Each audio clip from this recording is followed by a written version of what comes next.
اعوذ باللہ من الشیطان الرجیم بسم اللہ الرحمن الرحیم قال یا آدم انبئہم باسمائہم، اللہ نے فرمایا کہ آدم ان کو بتاؤ ان کے نام۔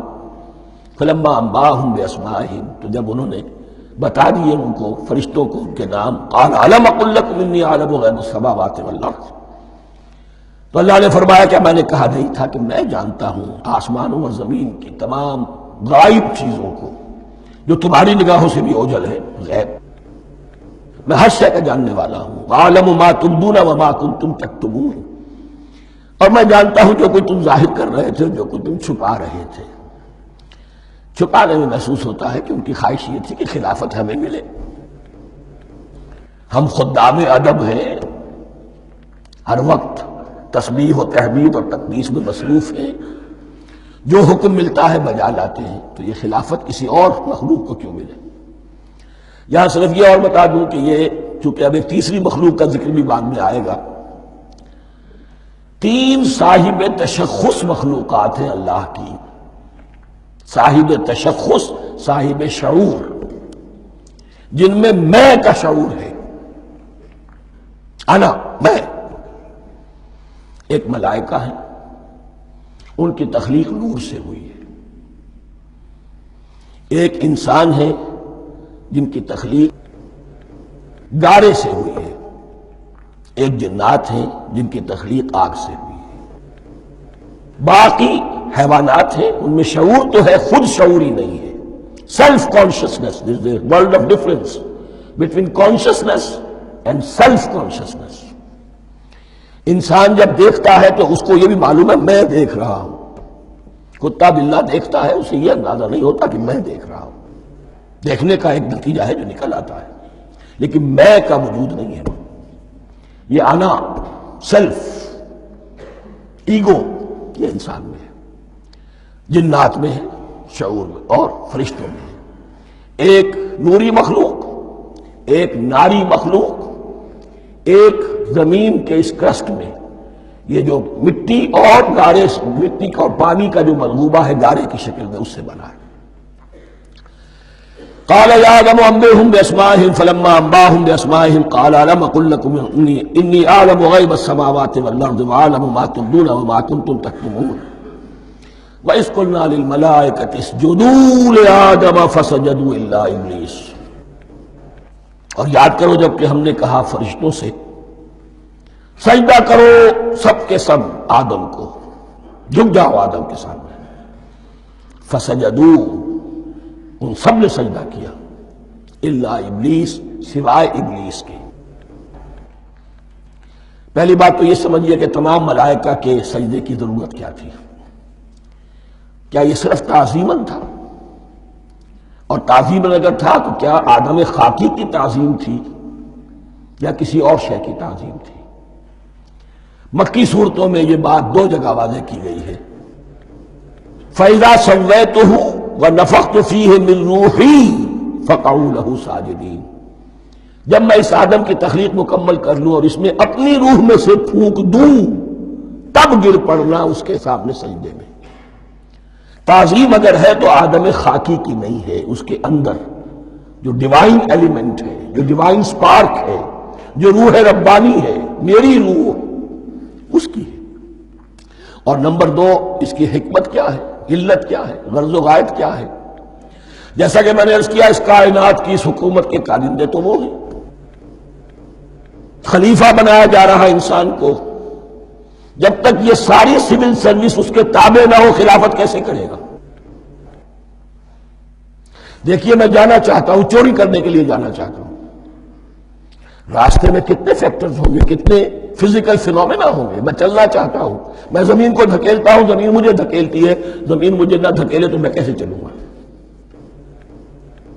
یہ پوری کائنات جو ہے، یہ جب ہم کو ارادہ کرتے ہیں اور کوئی فیل کرتے ہیں تو اس فیل کے پورے ہونے میں، اس کے ظہور میں، نہ معلوم کون کون سے ایلیمنٹس ہیں، کون کون سی فورسز آف دی نیچر ہیں جو ہمارے ساتھ موافقت کرتی ہے تو ہم وہ کام کر سکتے ہیں، اور ان سب پر فرشتے مامور ہیں، ہر ایک کی اپنی ڈومین ہے۔ اگر وہ تابع نہ ہوں تو خلافت کی کوئی معنی نہیں۔ خلافت دی گئی ہے، یہ ادھر جانا چاہتا ہے جانے دو، یہ نماز کے لیے مسجد میں جانا چاہتا ہے جانے دو، یہ چوری کے لیے نکلا ہے نکلنے دو، اس لیے کہ اس کو جو اختیار دیا گیا ہے اس کے اختیار کے استعمال میں یہ تمام جو قوتیں ہیں وہ اس کے ساتھ موافقت کرتی ہیں، تب اس کا کوئی ارادہ وہ اچھا ہو یا برا وہ پایہ تکمیل کو پہنچ سکتا ہے۔ یہ گویا کہ سبارڈینیشن اس کے لیے سمبل کہ تمام فرشتوں کو جھکا دیا گیا۔ البتہ اس آیت میں ایک مغالطہ پیدا ہوتا ہے، الا ابلیس، سوائے ابلیس کے۔ مغالطہ یہ پیدا ہوتا ہے کہ شاید وہ بھی فرشتہ تھا، اس لیے کہ حکم تو فرشتوں کو دیا گیا تھا۔ پھر نوٹ کیجئے اس سے پہلے، بہت پہلے سورہ کہف نازل ہو چکی ہے، اور سورہ کہف میں فرما دیا گیا ہے کان من الجن ففسق عن امر ربی، وہ جن تھا پس اس نے سرکشی کی اپنے رب کے حکم سے۔ فرشتے کی شان یہ نہیں ہے، وہ اللہ کے کسی حکم کی سرتابی نہیں کرتا۔ لا یعصون اللہ ما امرہم ویفعلون ما یؤمرون، وہ اللہ کے کسی حکم کی نافرمانی نہیں کرتے اور جو حکم ملتا ہے بجا لاتے۔ یہ جنات کے اندر اختیار تھا، جیسے اختیار انسانوں کو دیا گیا ہے۔ جنات میں نیک بھی ہیں بد بھی ہیں، اعلیٰ بھی ہیں ادنا بھی ہیں جیسے انسانوں میں۔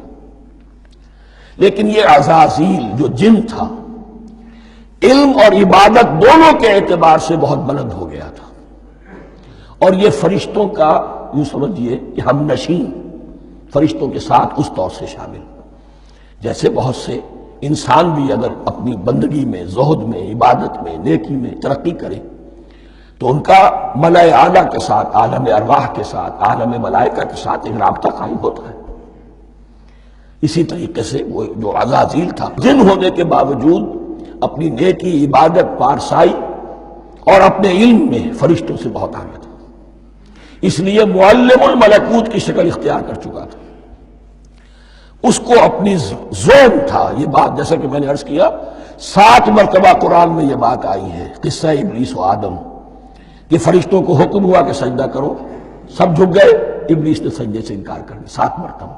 یہ 7ویں مرتبہ ہے جو ہم پڑھ رہے ہیں، مصحف میں پہلی مرتبہ آ رہا ہے، ترتیب نزول میں 7ویں مرتبہ آ رہا ہے۔ یہ آدم و ابلیس کا قصہ اس سے آگے سورہ اعراف میں آئے گا، پھر سورہ ہجر میں آئے گا، سورہ بنی اسرائیل میں آئے گا، سورہ کہف میں آئے گا، سورہ طٰہٰ میں آئے گا، سورہ صاد میں آئے گا، 6 مرتبہ مکی قرآن میں، 1 مرتبہ یہاں۔ تو یہاں اشارہ نہیں کیا، اس لیے مغالطہ ہو سکتا ہے، لیکن یہ کہ سورہ کہف میں آپ کو بتا چکا ہوں کان من الجن ففسق عن امر ربی، اس نے اپنے رب کے حکم سے سرتابی۔ ابلیس اس کا صفاتی نام ہے اب، اس لیے کہ اب یبلسو کے معنی ہوتے ہیں مایوس ہو جانا۔ یہ اللہ کی رحمت سے بالکل مایوس ہے، اور مایوس جو ہو جائے وہ شیطان ہو جاتا ہے۔ اب میرا تو چھٹکارا نہیں ہے، جتنوں کو برباد کر سکوں کروں، میری تو عاقبت خراب ہو چکی ہے، جتنوں کو اپنے ساتھ، ہم تو ڈوبے ہیں سنم تم کو بھی لے ڈوبیں گے۔ اب وہ شیطان اس معنی میں کہ انسان کی عداوت اس کی گھٹی میں پڑ گئی، اس نے اللہ سے پھر اجازت بھی لی کہ مجھے مہلت دے دے، یوم یبعثون، قیامت تک کے دن کے لیے، تو میں ثابت کر دوں گا کہ یہ آدم اس رتبے کا حقدار نہ تھا، مستحق نہ تھا جو اسے دیا گیا۔ انا خیر منہ، میں اس سے بہتر ہوں۔ خلقتنی من نار وخلقتہ من طین، تو نے مجھے آگ سے بنایا، اسے گارے سے بنایا۔ لیکن یہ تکبر ہے در حقیقت کہ جس نے اسے راندہ درگاہ حق کر دیا۔ وَإِذْ قُلْنَا لِلْمَلَائِكَةِ اسْجُدُوا لِآدَمَ فَسَجَدُوا إِلَّا إِبْلِيسَ أَبَىٰ وَاسْتَكْبَرَ، ابا اس نے انکار کیا، واستکبر اور تکبر کیا، استکبار کیا، وَكَانَ مِنَ الْكَافِرِينَ۔ کانا عربی زبان میں 2 طرح کا ہوتا ہے، تامہ، ناقصہ۔ ایک معنی یہ ہو سکتے ہیں کہ ہو گیا، اب اپنے اس استکبار اور انکار کی وجہ سے کان من الکافرین، وہ کافروں میں سے ہو گیا۔ ایک کانا تامہ ہوتا تھا ہی کافروں میں سے، یعنی اس کے اندر سرکشی چھپی ہوئی تھی، اب ظاہر ہو گئی۔ یہ معاملہ ہوتا ہے، کسی شخص کی بدنیتی اس کے اوپر پردے پڑے رہتے ہیں نیکی کے، زہد کے، کسی خاص وقت میں آ کر وہ ننگا ہو جاتا ہے، اور جو اس کے اندر تھا اصل اس کی حقیقت وہ سامنے آ جاتی ہے۔ اس کا امکان ہے، تو دونوں معنی اس کے ہو سکتے ہیں۔